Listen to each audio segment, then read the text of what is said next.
2021.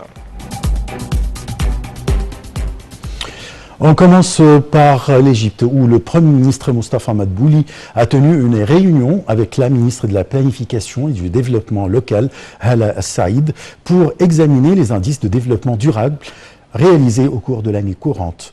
Hala Saïd a confirmé que l'Égypte avait réalisé des résultats positifs sur le niveau mondial et a occupé la 83e place parmi 166 pays. La ministre a ajouté que les mesures prises par l'Égypte contribuaient à réaliser un taux de croissance positif malgré la crise du coronavirus.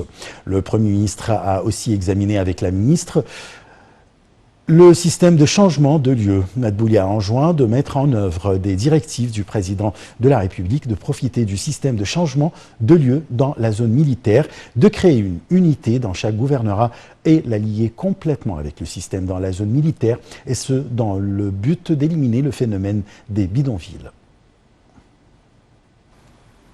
L'autorité nationale des élections doit annoncer aujourd'hui le résultat final du second tour de la deuxième phase des élections législatives dans 13 gouvernorats, après avoir ajouté les voix des expatriés égyptiens.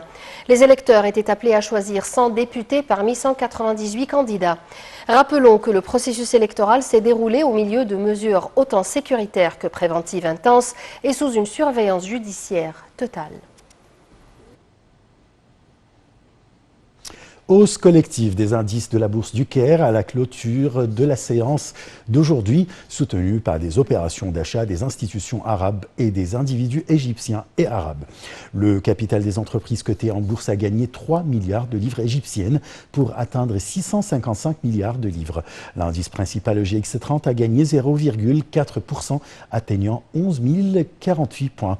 Les indices EGX70 et EGX100 ont respectivement haussé de 0,4 et 0,8%. Passons aux États-Unis.